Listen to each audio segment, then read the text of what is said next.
नमस्कार, मेरा नाम प्राध्यापक PS कांबले, असिस्टेंट प्रोफेसर दूर शिक्षा केंद्र शिवाजी विश्वविद्यालय कोल्हापुर।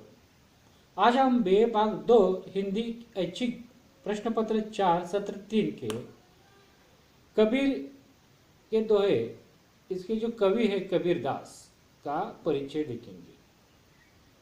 मध्यकालीन निर्गुण काव्यधारा के प्रवर्तक कवि कबीर थे।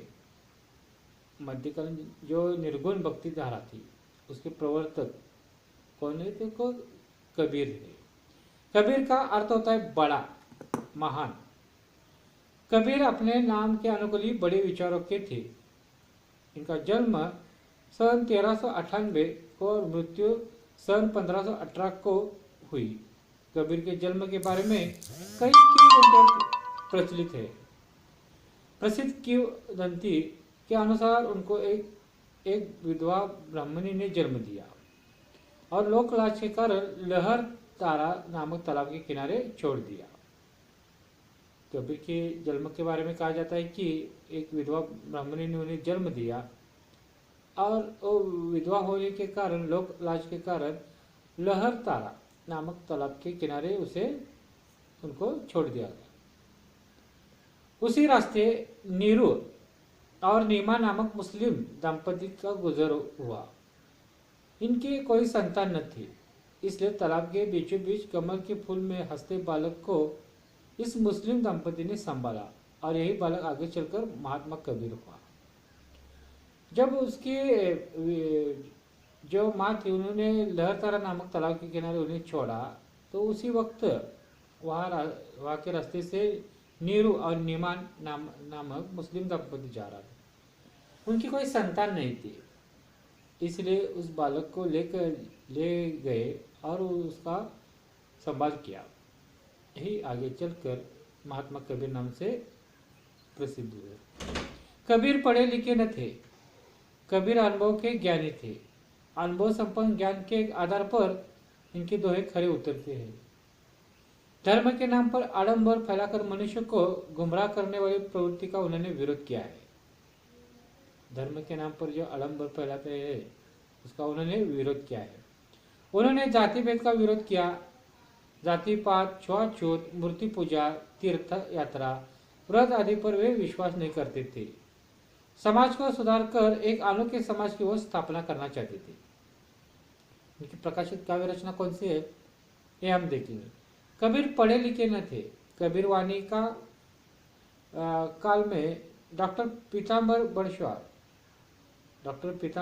बड़खाल ने संकलन किया। कबीर वाणी का संकलन डॉक्टर पीताम्बर दत्त बड़खाल ने संकलन किया। कबीर वाणी के 3 अंग है, पद, साकी तथा रमैनी। कबीर वाणी के 3 अंग पद, साकी तथा रमैनी। उनकी वाणी में बहुजन समाज में प्रचलित विविध भाषाओं और बोलियों के प्रयोग मिलते हैं। उनकी भाषा खिचड़ी है। कबीर की भाषा खिचड़ी है। कबीर की साकी और पद और रमैनी का एकत्रित रूप बीजक है। बीजक जो है वो साकी और पद और रमैनी का एकत्रित रूप है। कबीर की वाणी पर कई आलोचकों ने प्रकाश डाला। उत्कट भक्ति, गंभीर चिंतनशीलता, स्वानुभव कथन, दृढ़ व्यक्तिमत्व, दूरदर्शिता के कारण कबीरदास युगदृष्टा बने। हिंदी जगत में उनका नाम अमर रहा है। जो BA भाग 2 हिंदी ऐच्छिक प्रश्न पत्र शिवाजी विश्वविद्यालय ने रखा है, प्रश्न पत्र क्रमांक 4, उसका जो पाठ्यक्रम आप देखेंगे तो कबीर के दोहे आपके अभ्यास के लिए है। ये 10 दोहे है। इस दोहों का भी संक्षिप्त में हम परिचय कराते हैं। पहला दोहा जो है कबीर के गुरु का महत्व बड़ी सरलता के साथ किया है उसने। सदगुरु की महिमा का कोई अंत नहीं है। सदगुरु ने हम पर अनंत उपकार किए हैं। ईश्वर के दर्शन करने का अवसर हमें सदगुरु के माध्यम से प्राप्त होता है। गुरु ही साधक को ज्ञान प्रदान करके ईश्वर की प्राप्ति का मार्ग दिखाते हैं। ये कबीर ने पहले दोहे में कहा है। गुरु का महत्व कबीर के पहले दोहे में बताया गया है। कबीर ने दूसरे दोहे में मानव शरीर को जहर से भरा हुआ माना है। इस शरीर में विकार, वासना आदि भरे हैं। सदगुरु की अमृतवाणी के कारण यह शरीर अमृत में बन गया है। कबीर की भक्ति तटस्थ पद्धति की है।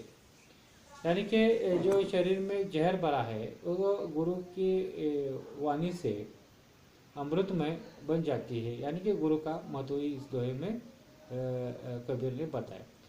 तीसरा जो दोहा है, तीसरे दोहे में उन्होंने बताया कि जिस तरह से मृग की नाभि में कस्तूरी होती है पर वह वन में उसे ढूंढता रहता है, उसी तरह हरि हमारे पास होता है पर हम उसे अन्यत्र ढूंढने लगते हैं। यानी जो ईश्वर है, जो आप ईश्वर मानते हैं, तो ये हमारे पास से होता है और हम उन्हें मंदिर मस्जिद या अन्य जगह पर ढूंढते रहते हैं। ये कहने की बात कबीर ने तीसरे दोहे में कहा। राम के खोजते खोजते हम कई आडंबर में रहते हैं। कबीर ने चौथे दोहे में समझाया कि सिर मुंडाने से राम नहीं मिलता, मन में राम होना चाहिए। यानी कि जो भक्ति है मन में होनी चाहिए, सिर मुंडा कर या बाह्य आडंबर से ईश्वर की प्राप्ति नहीं होती। पांचवें दोहे में जब तब व्रत उपवास को कबीर ने अनावश्यक बताया। जो धर्म के नाम पर जो जब तप व्रत उपवास आदि कर्मकांड किए जाते हैं, ये उन्होंने अनावश्यक बताए। इनके ऊपर आश्रित रहने वाला व्यक्ति अंत में संसार में वैसा ही निराश होकर चला जाता है जैसे तोता जो सेमर के फूल की सेवा इस आशा में करता है कि कुछ अच्छा पदार्थ खाने को मिलेगा, परंतु जैसे वो चोच चलाता है वो फूल खोलता खोखला निकलता है और तोता निराश हो जाता है। उन्होंने उदाहरण देकर बताया कि हम जब तक अन्य जो आडंबर पर विश्वास रखेंगे और इससे हमें ईश्वर प्राप्ति होगा तो उस तोते जैसे हमारी हालत हो जाएगी। कबीर के अनुसार ईश्वर की खोज तीर्थ स्थलों पर भटकने से नहीं हो पाती। मनुष्य का मन ही मथुरा है, तो मनुष्य का मन ही मथुरा है, उसका हृदय द्वारिका है और शरीर काशी है। क्या कहा है देखो कबीर ने, मनुष्य का मन जो है मथुरा है, उसका हृदय द्वारिका है और शरीर काशी है। और जो दसवां द्वार ही देवालय है जिसमें प्रकाशित ईश्वर ज्योति को साक्षात्कार करना चाहिए। कबीर ने सातवें दोहे में हरि नाम के महत्व पर प्रकाश डाला है। जो सातवां दोहा आपके अध्ययन के लिए, उसमें हरि नाम के महत्व पर प्रकाश डाला है। काशी के किनारे घर बनाने और पवित्र गंगा जल पीने से मोक्ष प्राप्ति नहीं होती, सच्चे मन से ईश्वर की भक्ति करने से ईश्वर प्राप्त होगा। ये सातवें दोहे में कहा है। काशी के किनारे अगर घर बनाए और वहाँ के गंगा जल का पानी पिए तो मोक्ष प्राप्ति नहीं होती। तो सच्चे मन से भक्ति का महत्व यहाँ बताया। और भक्ति कैसे होनी चाहिए, सच्चे मन से होनी चाहिए, ये तभी ईश्वर की प्राप्ति होगी। कबीर ने आठवें दोहे में कामिनी से विरक्त होने की बात कही है। उन्होंने गुरु गोरखनाथ के उदाहरण द्वारा इस बात को स्पष्ट किया है। यानी कि कामिनी जो स्त्री का एक रूप है, उन्हें वो पसंद नहीं था। उस रूप के कारण वो कामिनी जो स्त्री आदमी को भटका देती है, इसलिए जो स्त्री का कामिनी जो रूप है उसे विरक्त रहने को कहा है। तो उन्होंने इसलिए गुरु गोरखनाथ का उदाहरण देकर ये बात स्पष्ट की है। 90वें दोहे में निंदक के बारे में लिखा है। निंदक बिना पानी और बिना साबुन के ही मनुष्य के दोषों को हटाकर उसे अच्छा बना देता है।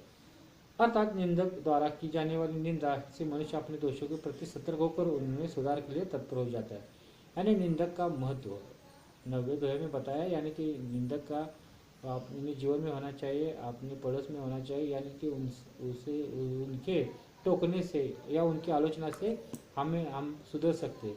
एक कप बिना साबुन और पानी के जैसा है जो मनुष्य के दोषों को हटाता है। इसलिए निंदक आसपास होने चाहिए और इसका महत्व इस दोहे में बताया। कबीर ने 10वें दोहे में बताया कि अहम किनारे रखकर ऐसे वचन बोलने चाहिए जिससे आपका मन शांत शीतल बने और दूसरों को भी सुख मिले। अपने मन का जो अहंकार है, हम कुछ समझने की जो हम कुछ है, बड़े है, ऐसा है, हमारे जैसा कोई नहीं, जो अपने मन में अहम होता है वो उसे बचने को कहा है। तो किसी चीज़ पर अहम नहीं करने के लिए कहा है। इससे क्या होगा, मन शांत हो जाएगा, शीतल बन जाएगा और इस तरह से अपना बर्ताव होगा तो दूसरों को भी सुख दे सकेंगे। इस तरह कबीर ने जो आपके अध्ययन के लिए दोहे इस प्रकार कबीर गुरु महिमा, ईश्वर प्राप्ति, निंदक का महत्व, बाह्य का विरोध, सत्य वचन प्रकाश डाला है। कबीर के विचार जो है आज भी प्रासंगिक है। हमने जो आपने इस वीडियो में जो देखा है कबीर का परिचय देखा है, उसके साथ साथ जो है आपने अध्ययन अभ्यास के लिए है उस पर भी हमने चर्चा की।